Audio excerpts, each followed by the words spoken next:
I come from the land down under. Women glow and men plunder. Can't you hear the thunder? Oh, oh, oh, you better run, you better take cover. You better run, you better have breakfast with Bob.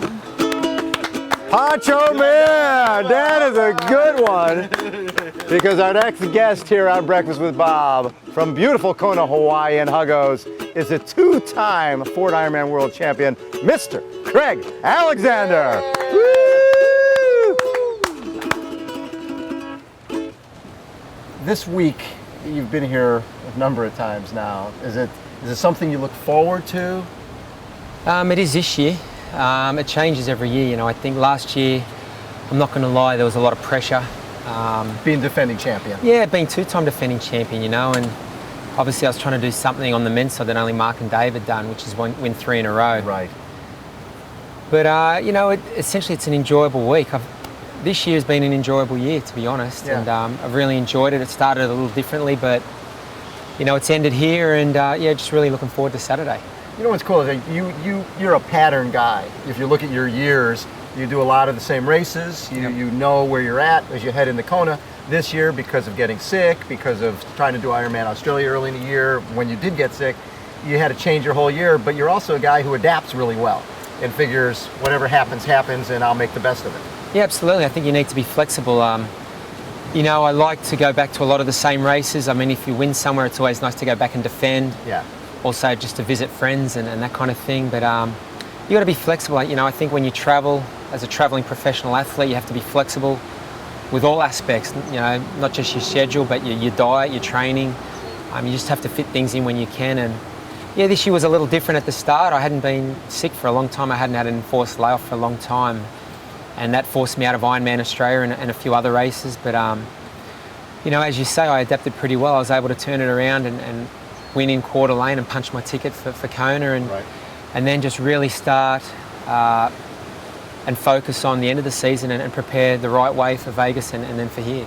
It's interesting when you look back at a Dave Scott, someone like that, the end of the season was really what he did. He won Kona, and then it really didn't matter what he did before. 4 weeks ago, you go to Vegas and win your second 70.3 World Championship on a very tough course, and I'm sure a course that you probably thought ahead of time, is this going to allow me enough time to recover for Kona? Because if it was 110 degrees, which it could have been, yeah, it could have been more like a 3/4 Ironman than a half Ironman. Yeah, no, absolutely. But, you know, I think one of my greatest qualities as an athlete is that I do recover well. And, you know, every year I've raced in Kona, I've always done a half Ironman 4 weeks out. Right. Granted, it hasn't been 110. It's normally been Muskoka up in Canada, which is a similar course terrain to Vegas, hilly bike, hilly run. But yeah, I just thought it would be a great stepping stone for this race, but in its own right, it was a world title, and I placed as much emphasis on that race as I did on this one. And I just figured, you know, last year when I heard about the scheduling change, bringing 70.3 worlds before Kona, it just worked perfectly for me. Yeah. You know, coming off an Ironman build-up, coming down from altitude, racing a hard 70.3 race 4 weeks out is what I like to do. And you know, it worked well. My plan came off. They don't always come off, but when they do, it's nice. Well, you ran 111 off the bike, which is basically what you would do at Muskoka. Yep. Similar type of run on, again, a very tough course. But the most impressive part to me was you flatted on the bike, and you still were only a few minutes back of Chris Lieto at the end of the bike ride. Does that tell you that your cycling work has paid off? Yeah, I think so. I think, you know, at the end of every season, you know, you do the post-mortem, and you look at the season and how you performed in the big races. And I think the goal is always to try and improve. And, you know, last year I finished 4th here, but it was no different to when I'd won. I went home, had some time off, regrouped, and thought, you know, how am I going to be a better athlete next year? And it's nice when you put, you know, plans in place and you do see the fruits of your labour. It was nice to race such a well-rounded race in Vegas on such a tough course. It really was. Yeah. So looking forward to this Saturday. Andreas Raylert, who was second, Marino von Honacker, who was just here, just went 7:45 and ran 2:39 off the bike. Your work's cut out for you. Absolutely. Well, every year it's the same. You know, I think the racing just gets tougher and tougher. The fields get deeper. And, you know, those two guys you mentioned are going to be right up towards the front of the race. and probably 5 or 8 more guys Right. who we could mention. And you know, I always think, you know, a friend once said to me, you got to sweep your own side of the street. So I'm just worried about my own race. Obviously, I'm not going to have my head in a bubble. I'm going to be paying attention to what's going on, but I think I've prepared well. I feel, you know, that I'm at least in as good a shape as any other time that I've arrived here. Right. And I've given myself every chance to perform well, and I'm looking forward to a very competitive race on Saturday. You got to see Chris Lieto up close and personal in Vegas, and he ran 1:18 off the bike, which isn't bad. Yeah. And he rode like Chris Lieto rides. So do you see him as the guy who's going to go off the front? I mean, you two have raced a lot against each other. Yeah, no, absolutely. I think, you know, he always gets pigeonholed as just a great cyclist, but he's a front pack swimmer and he's a good runner. I mean, he won the US Pro Champs at 70.3 in Galveston earlier this year. Right. Then he won a silver medal at the World Titles at that distance. I think he's going to be competitive, particularly if the wind blows up like it can.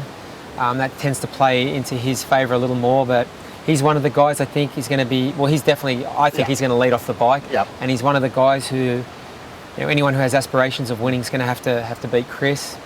But there's a lot of guys. I mean, the 2 guys we mentioned, throw in Nico Lanos, I think he's going to have a good year this year. Yeah. Rasmus Henning, I think, is a guy who is going to do very well here. Frederick Van Leerd, Tim O'Donnell. I mean, the list goes on. There's so much depth.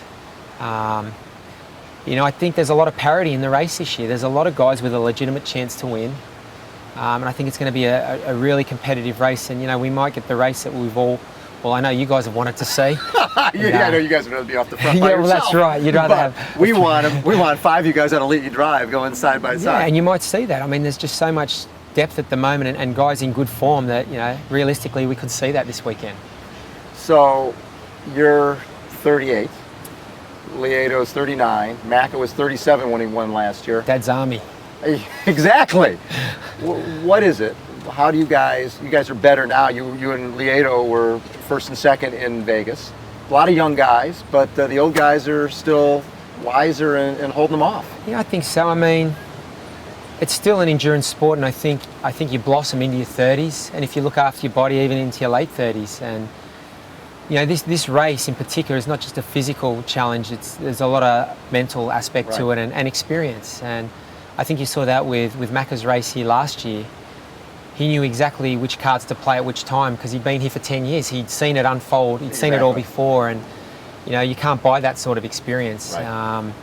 You know, just pulling the right rein at the right time. So I think as you get older, you've just experienced a whole lot of different conditions, of different race scenarios playing out, and I think, you know, you file it away in the memory bank and then draw on it when you need it. So on Saturday, if you can win your 3rd title, what would that mean to you? You're a guy who has walked away from big appearance fees to go to other races because titles and the biggest stages are what means the most to you. Yeah, well, I think as an athlete, that's how, I mean, I think that's how you get judged, but more importantly, that's how I judge myself.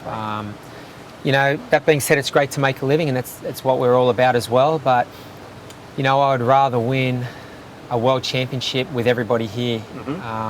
That would mean more to me than picking up a huge appearance fee and racing 1 or 2 guys somewhere. Not that I'd ever knock people who do that. Like I say, you've got to make a living. We've all got families and mortgages to pay, but for me personally as an athlete, I think, you know, nothing gets your juices flowing, the competitive juices like the big races, and you know, there's none bigger than this one. So to win a 3rd, I think would be the most rewarding. I mean, it's one thing to win once and, you know, even win again. I think, you know, you look at Dave and Mark and Paula and Natasha, to continually come back with your best performances on the biggest day, it's hard to do.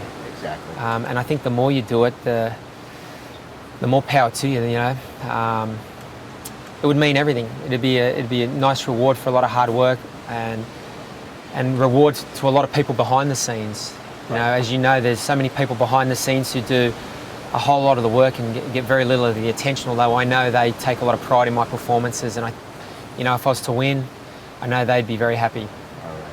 Hey, Craig, thank you, bud. Appreciate it. Yeah. Always great to have the 2-time Ford Ironman world champion with us. And of course, we're going to throw it back to our main man, Honcho Man. Traveling about a Cambay on a hippie trail that's full of zombies. I met a strange lady breakfast with Bob. Macho Man! All right. All right.